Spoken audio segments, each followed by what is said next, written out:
राधे राधे दोस्तों। आज हम दो बहनों की कहानी सुनाएंगे। एक बहन ने दूसरी बहन को दिया श्राप। आइए सुनिए दो बहनों की कहानी। दोनों बहनों ने एकादशी का व्रत धारण किया था। छोटी बहन रुक्को ने एकादशी के व्रत में मांस खा लिया। बड़ी बहन पूजा कर रही थी। वो ढूंढने आई, रुक्को कहाँ है, उससे मिली नहीं। वह ढूंढती रही लेकिन उधर कहीं नहीं दिखाई दी। अचानक रुक्को पीछे आकर खड़ी हो गई। वो बुला रही थी, रुक्मण कहाँ है, रुक्मण कहाँ है। तो बोले, दीदी मैं यहाँ हूँ। कहाँ गई, इतनी देर हो गई। देखो मैं कितने फल ले आई हूँ पूजा के लिए, रस भरे। चलो पूजा करते हैं। दोनों बहनें मंदिर में पूजा करने के लिए जाने लगी। जैसे ही मंदिर की सीढ़ियों पे रुक्को चढ़ी तो वहाँ उसे ठोकर लगी, गिरी। तो बड़ी वाली बहन ने उसे हाथ में साध लिया, लेकिन उसके मुंह से दुर्गंध आने लगी। तो उसने पूछा, रुक्मण तुमने क्या खाया? उसने कही, कुछ नहीं दीदी। अभी भी झूठ बोल रही हैं, सत्य बोलो। भगवान की पूजा में एक झूठ नहीं बोलते। एक तो तुमने पाप किया है और दूसरा ऊपर से झूठ भी बोल रही हूँ। तब रुक्को ने कहा, दीदी मैंने थोड़ा सा मांस खाया है। तब फिर उनको बहुत गुस्सा आ गया। उसने कही, आप व्रत में, एकादशी के व्रत में आपने मांस खाया है, एकादशी का व्रत आपने खंडित कर दिया। तो दीदी मैंने कौन सा खंडित किया है, थोड़ा सा मांस ही तो खाया।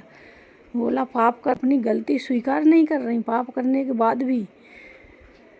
तब उसने कहा, मैं तुझे श्राप देती हूँ, आप छिपकली बन जाओ, कीड़ा पतंगा खाती रहना।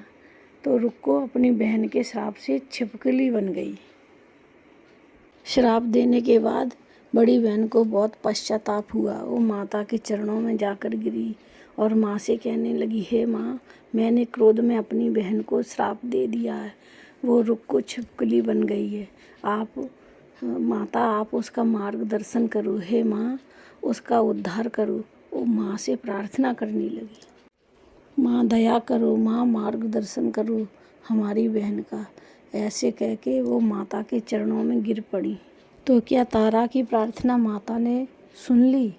तारा के श्राप में शक्ति थी तो तारा के भक्ति में भी शक्ति थी। तारा अपनी बहन के लिए भक्ति करती रही और रुक्मण छिपकली के रूप में आश्रम पहुंच गई। तारा ने अपनी बहन के लिए माता रानी से बहुत प्रार्थना करी और बहुत भजन किया। बिना सोचे समझे वो रुक्को छिपकली के रूप में आश्रम में पहुंच गई। वहाँ भगवान की, भोलेनाथ की भक्ति चल रही थी। सभी ऋषिगण आश्रम में भगवान भोलेनाथ की पूजा कर रहे थे। पूजा अर्चना आरती होने लगी तो रुक्को उसके रूप में, छिपकली के में वहीं जाकर बैठ गई। उस छिपकली रूप में उसे भक्ति का अनुभव होने लगा तो वह बोलने लगी, उचित कहा था दीदी ने कि भक्ति का अनोखा रूप होता है। ये मैं पहले ही सीख लेती तो मैं छिपकली क्यों बनती, मुझे श्राप क्यों मिलता। भक्ति तो अद्भुत ही होती है। यह मन में छिपकली रूप में वो सोच रही है। छिपकली रूप में रुक्को अपनी भूल को सुधार रही थी। वहीं उस आश्रम में एक भक्त अहंकारी हो गया था और वह अपनी भक्ति में अहंकार करने लगा था। वह शिष्य शंकर भगवान की पूजा कर रहा था। पुष्प लेने अंदर चला गया, तभी एक गाय ने आकर पानी जूठा कर दिया।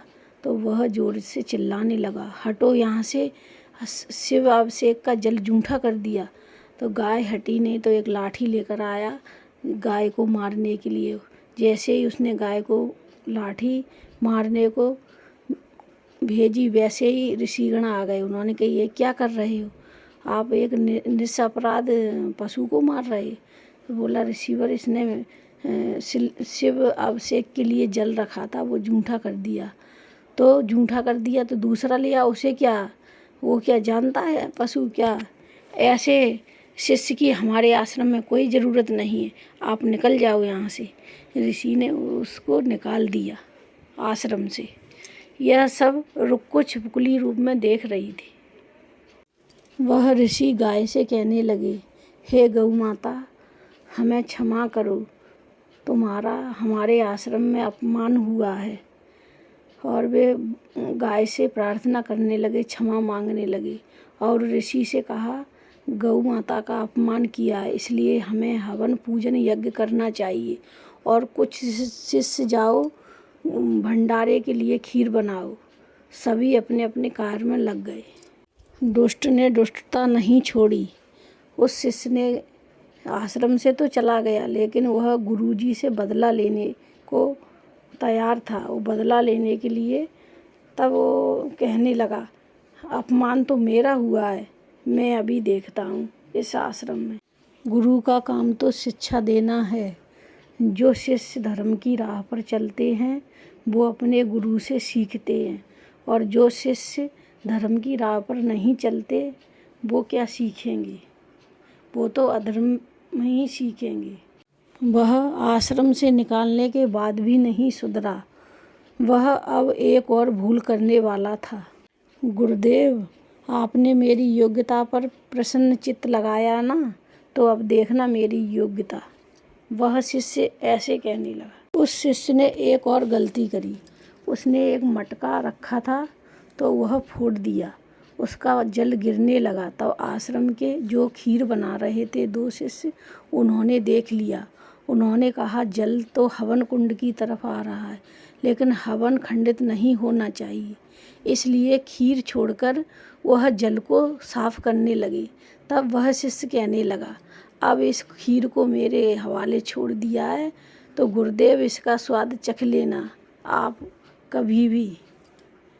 वह शिष्य कहने लगा, तो यहाँ है वो खीर जो भोग में चढ़ेगी।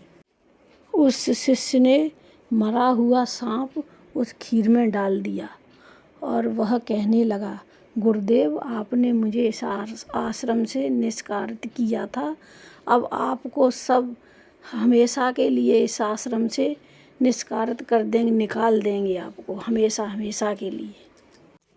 वह शिष्य आए, पानी उकर के हवन कुंड का पानी को पहुँच के तब उन्होंने खीर देखा तो उन्होंने कहा, आपकी खीर भोग के लिए तैयार हो गई है। लेकिन ये सब रुक्को छिपकली रूप में देख रही थी बैठी। छिपकली रूप में रुक्को यह सब देख रही थी कि उसने सरफ डाल दिया इस खीर में।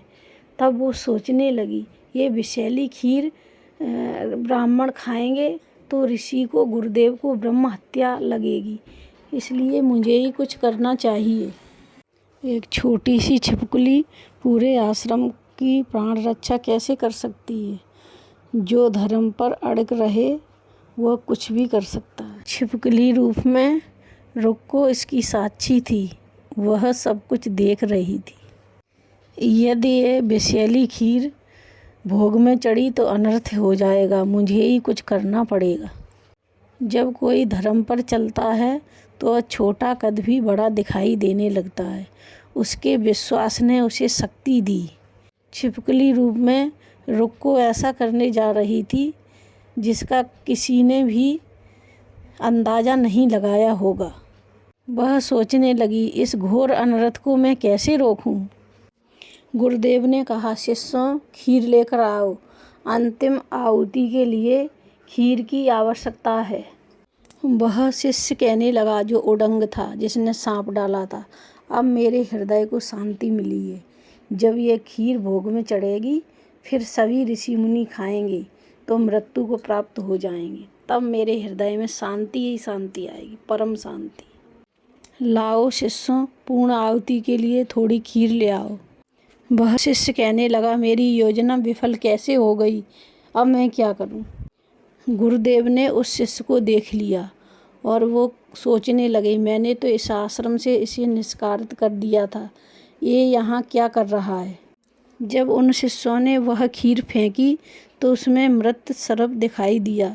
फिर वह शिष्य दौड़े दौड़े गुरुजी के पास आए और कहने लगे, गुरुदेव। और शिष्य कहने लगे, गुरुदेव, खीर के पात्र में मृत सर्प था। गुरुजी सोचने लगे, खीर में मृत सर्प कैसे पहुंचा? गुरुदेव ने अपनी द्रव दृष्टि से देखा तो जो शिष्य उन्होंने आश्रम से निष्कासित कर दिया था, उसी ने वह सर्प खीर में डाला था और छिपकली ने सबके प्राण बचाने के लिए अपने प्राण आहुति दे दी उस खीर में। गुरुजी कहने लगे, छिपकली का त्याग अद्भुत था, जिसने अपने प्राण देकर हमारी और हमारे आश्रम की रक्षा की है। उस शिष्य की कुटिल योजना से हमें बचाया है छिपकली ने। गुरुजी ने उस शिष्य को देख लिया था। वह शिष्य गुरुजी को देखकर भागने लगा। तब गुरुजी ने कहा, कहाँ जा रहे हो? आपने अपनी कुटिलता से इस खीर में सर्प डाला। अब मैं तुम्हें श्राप देता हूँ। तुम रोगग्रस्त हो जाओ और किसी भी आश्रम में पैर रखोगे वहीं भस्म हो जाओगे। तुम्हें कहीं भी आश्रय नहीं मिलेगा। यह मेरा श्राप है। वह गुरुजी कहने लगे, छिपकली ने अपने प्राण देकर हमारी और हमारे आश्रम की रक्षा की है, इसलिए उसको इसका फल जरूर मिलना चाहिए। गुरुजी ने पूर्ण आहुति छिपकली के नाम पर दी और कहा, मैं ये पूर्ण आहुति छिपकली के नाम पर दे रहा हूँ। ये पूर्ण आहुति का फल उसे मिलना चाहिए। गुरुजी ने प्रार्थना करी, हे भगवान, उस छिपकली को छिपकली योनि से मुक्ति मिले और अगले जन्म में उसे मनुष्य का शरीर मिले, जिससे वो अपने मनुष्य शरीर में पुण्य अर्पित कर सके। शुभ कर्म करने वाले को पुण्य तो प्राप्त होता ही है। सभी लोग शुभ कर्म करने वाले को भगवान प्रभु से प्रार्थना करते हैं। माता की कथा में तारा और रुक्को का क्या महत्व है, उसका क्या फल है? माता रानी की कथा माता के जगरात्रे में करने वाली सबसे प्रचलित कथा है। कैसे माता की भक्ति भाव से पिछले जन्मों के भी दुष्पाप मिट जाते हैं। माता की भक्ति से इस प्राप्त होती हैं और भक्ति के द्वार भी खुल जाते हैं। रुक्को को उसके शुभ कर्मों का फल मिला। तारा रानी का क्या हुआ? एक तरफ तारा रानी का जन्म एक राजा के यहाँ हुआ, उसी तरफ रुक्को का जन्म उन्होंने पुण्य अर्जित किए थे, इसलिए मनुष्य योनि में हुआ। तो दोस्तों, आपको तारा और रुक्को की कहानी कैसी लगी? अगर अच्छी लगी तो कमेंट में लिखकर ज़रूर भेजना। धन्यवाद।